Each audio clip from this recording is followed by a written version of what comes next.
Oh my gosh, I've just arrived in my 100th country, the beautiful island of Sri Lanka in South Asia. I am going to be spending 3 nights in Colombo, the capital, at the brand new ITC Ratnadipa. Look how huge this skyscraper is. They've got a clutch of restaurants, chic, beautiful, luxurious suites, and an Ayurvedic spa. Let's take a tour. ITC is an Indian hotel brand, and the Ratnadipa location in Colombo is the first property located outside of India, so it's a really big deal. The hotel opened in April 2024, so we arrived before its 1-year anniversary.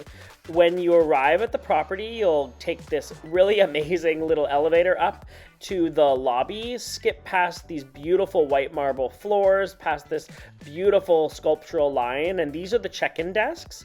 There's lots of beautiful local Sri Lankan crafts, and also really appreciated all these beautiful floral wreaths. The living room vibe in the lobby is a great place to relax, catch up with friends, and just chill out before heading out into the city. From the lobby check-in desk, you can go look through this giant hole, and this is the lobby lounge right behind us. Upon arrival, guests are given one of these local scarves as well as a welcome drink. We had one made with delicious local mango juice. Delicious. After checking in, our butler took us up to the 24th floor where we are staying in a tower suite. We highly recommend one of these suites. You're going to see the view in a second. So let's take a tour. Inside the white marble bathroom, there is a rain shower as well as a toilet and a beautiful soaker tub, perfect for a bubble bath. When you come through the bathroom, the door opposite here is a closet, and then we've got a huge living room space. Look at these beautiful couches. They made beautiful floral arrangements. You get fresh fruit every day, as well as these little glass domes filled with sweets. Sri Lanka is my 100th country, so the hotel was just lovely and made a cake with an airplane on it to celebrate my 100th country. And in this furniture piece, you can pull it open, and it's actually like the coffee tea nook with a minibar. They set up a celebration bed, so there's a map of Sri Lanka on the bed. It's celebrating my 100th country visit. We were so excited to arrive in Sri Lanka. It's the perfect place to celebrate a special milestone.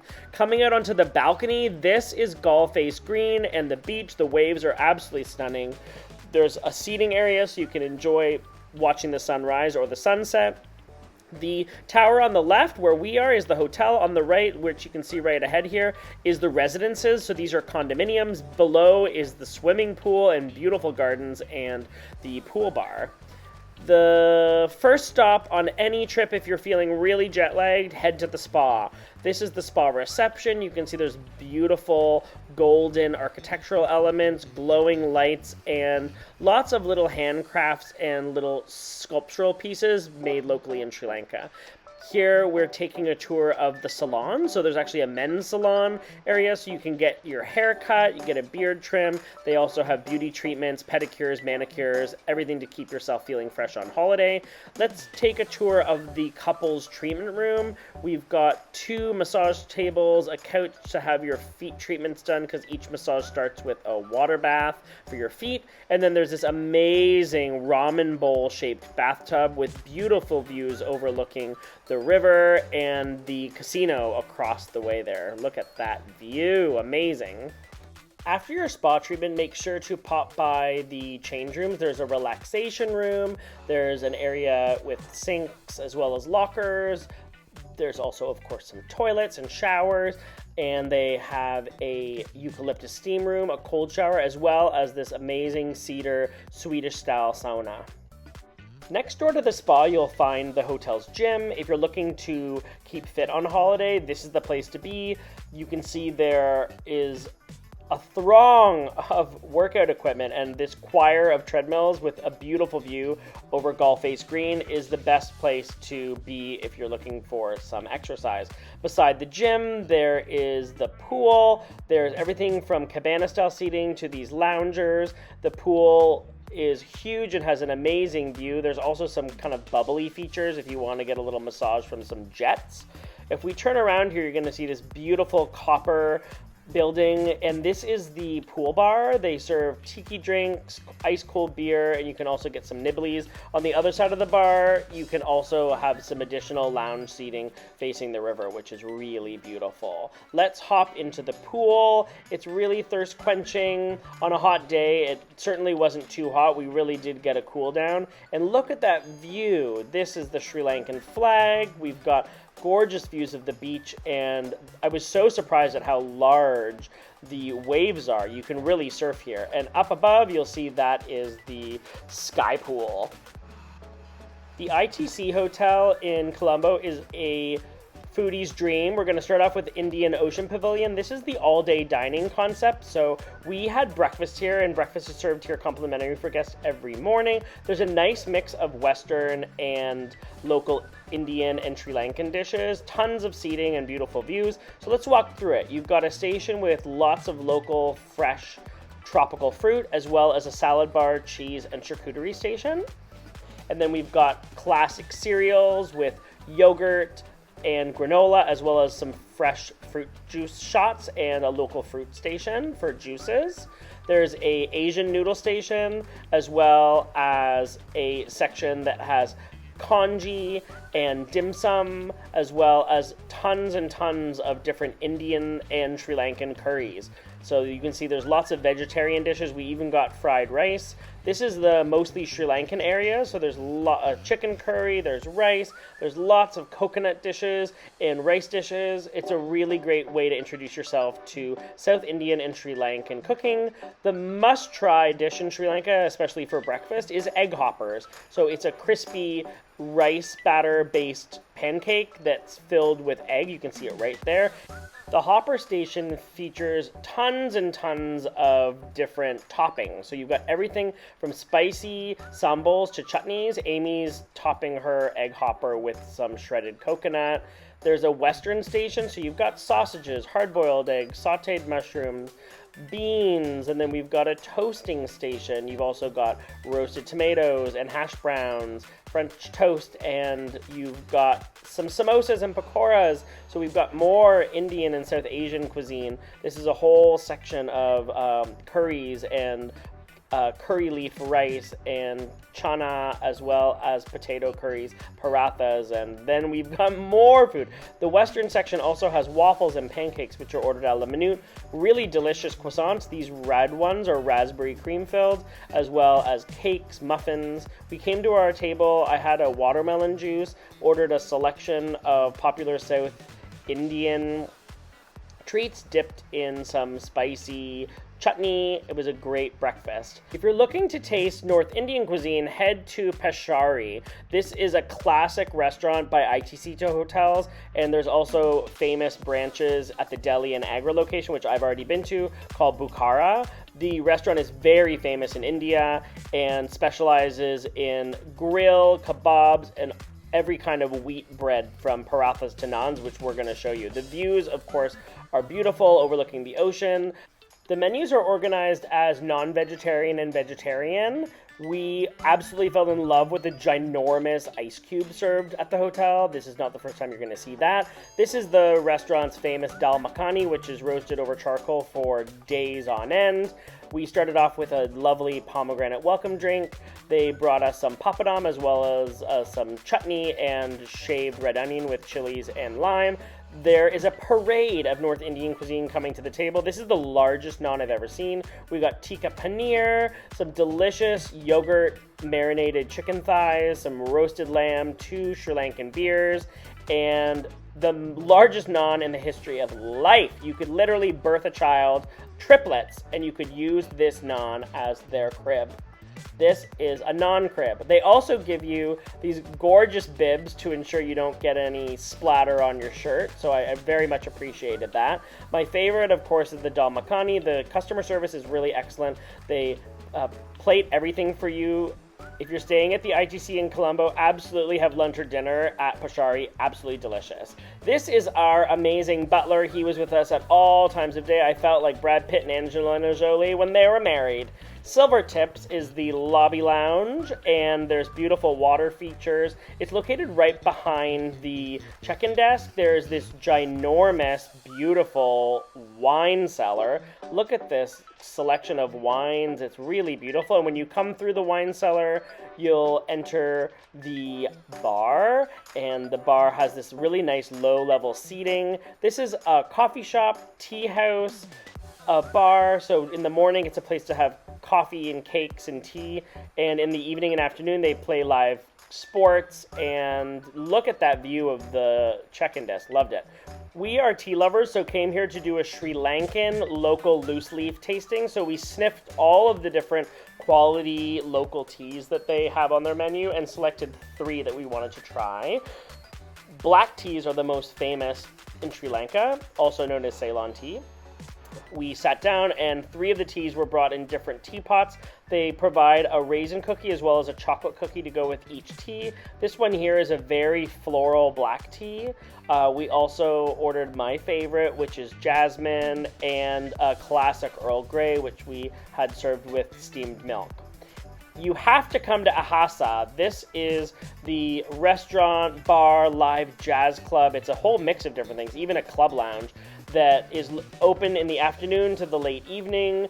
Highly recommend coming between 5:30 and 7:30 if you're a guest, because they have what they call luxury hour. Luxury hour is essentially their complimentary club lounge cocktail hour, so drinks are free for guests, and they even put on a buffet. There was a live band performing, live pianist, saxophone, bass, and even a vocalist that performed, as well as delicious drinks and food. You can't really ask for more. The views of the sunset are amazing. This is a selection of some of the buffet items. So they had spring rolls and sandwiches and cakes, as well as fried fish fingers and kung pao chicken. You really don't have to pay for dinner if you come here as a guest. You get complimentary champagne if you so choose, with bar snacks like barbecued taro chips and banana chips.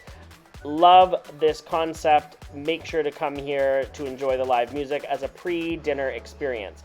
Really appreciated the bartender, because we ordered sparkling water and I asked for citrus, and they brought a martini glass filled with ice, topped with sliced fruits. We ordered 2 glasses of Pinot Noir for dinner, and these ginormous Sri Lankan prawns, a gorgeous buttery ribeye, frites with tomato sauce, and had to get the signature Colombo fried chicken. Crunchy and delicious. Absolutely great steakhouse surf and turf vibe. Cheers to deliciousness. Slide your happy hour into a dinner. You're going to love it here. Now we're at Yingjing, which is the hotel's fabulous Chinese restaurant. We had lunch here. Has great views. There's an open kitchen, so you can watch the cooks and chef putting everything together. The views look out over the river, as well as the new casino hotel, which is opening very soon. You can see it's really light, bright, and airy, and if you like Chinese food, you're gonna love this spot. The chef invited us to come watch him as he made homemade noodles. We wanted to make sure to try the homemade noodles, and it's such a show. So we got 2 beers, we got some crunchy giant prawns. This is a stir-fried duck with hoisin, some beef dumplings, some beautiful swans, as well as this great shrimp chun fun roll, and the handmade noodles with minced chicken and vegetables. Absolutely delicious. We saved the best for last. You have to visit Avartana. It's ranked as one of the best restaurants in India. Several of the ITC hotels in India have this concept, and it originated at the Chennai location. This is the cocktail bar, and behind with the chandeliers is the dining room. The concept here is South Indian and Sri Lankan tasting menu. They have several different tasting menus, 9, 11, 13 courses, and we went for it all. I decided to order a light, crisp Sauvignon Blanc to pair with this parade of dishes. So this just is a curry chicken situation. This is cauliflower inspired. This next dish, the little balls of lobster, were absolutely sublime. This is a prawn and coriander dumpling. This is our favorite dish. It was a mango cashew nut curry. This dish also excellent. It's chicken with this creamy gravy and crunchy paratha. This is the chef's favorite dish. Think stewed eggplant, crunchy fried garlic, and yogurt. This is our palate cleanser, an orange sorbet. We've got steamed rice with lamb in banana leaf. And we finished off with 2 very inventive sweet treats, desserts flavored with coconut and mango. We highly recommend hiring a driver to take you around on a Colombo city tour. So we hopped in a car, we drove through some of the most beautiful areas of the cities with gorgeous colonial architecture, and then started at the Pettah Market. The market has tons of really cool food vendors. These were all kind of like olives and pickles spiced with some different chats. Really, really delicious. You can see this gentleman here is slicing up papaya. There's also lots of different vendors that sell clothing, especially those elephant pants that they love in Thailand and India as well. Make sure when you visit the market to pop by the Red Mosque. It's one of the most famous architectural monuments in the city. Another must visit is the Colombo Fort Old Lighthouse. It's also a clock tower. You can see there's tons of tuk-tuks zipping around everywhere, and it's a famous historic monument that you really want to check out. Our guide hired a tuk-tuk so that we could live like a local and zip around the top attractions by the famous little cabs that are popular here. Our next stop was the city's most famous Hindu temple, and right behind it you can see is the city's iconic Lotus Tower. The exterior features beautiful sculptures of Hindu deities. Inside, this is the entrance to the shrine, so you can see it's really eye-popping, colorful. You can even spot Ganesh there at the top, and we just really recommend it, mostly for the facade. We just loved all the animals and cool sculptures. The next stop was the city's famous Buddhist temple, which is located on the lake. This temple actually has 2 locations. You buy 1 ticket for $400, so it's about $2 US to enter both of the temples. Totally worth it. You must visit. So this one is located on a beautiful pond. There's swan boats that you can hire to enjoy a pond paddle around the water. That's my sister there, Amy, waving at us. There's also tons of pelicans, so if you love nature, you can spot herons as well. Lots of beautiful birds.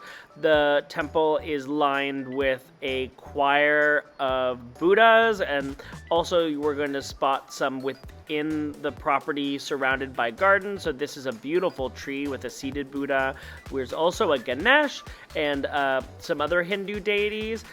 This one was our favorite, actually. It literally glistens gold with the sun. And here's a stupa with a beautiful view overlooking the pond. After you're finished exploring the Buddhist temple by the pond, walk about 10 minutes to the main mother temple, and the exterior features these dramatic sculptures as well as a very impressive selection of carvings that depict different stories from Buddha's life. This is on the main facade of the building, and even if you don't want to pay to go inside, you can enjoy taking a look. Now we're going to head into the most impressive space of the temple. You can see there's ginormous orange and yellow colored Buddhas with what seems like hundreds of individual Buddha sculptures and deities telling stories of the Buddha's life.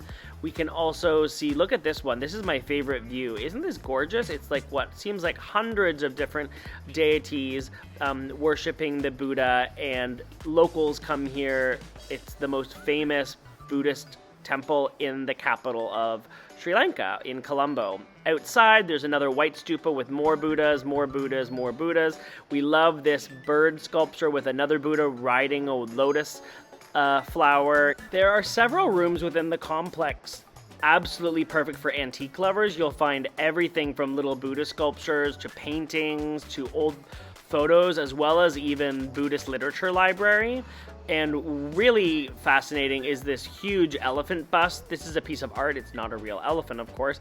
Here we've got a huge tree. The actual temple is built around this ancient tree, which has significant spiritual significance.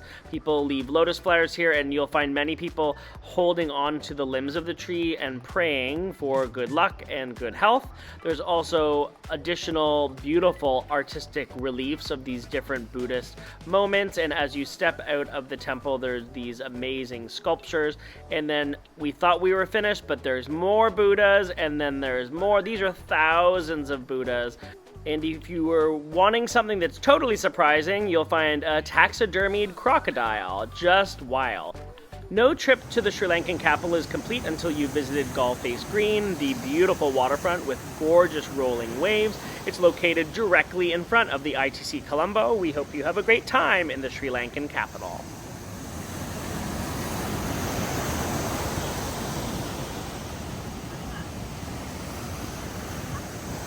Amy, I'm gonna get you in this video too. Amy, turn around and wave. Whee!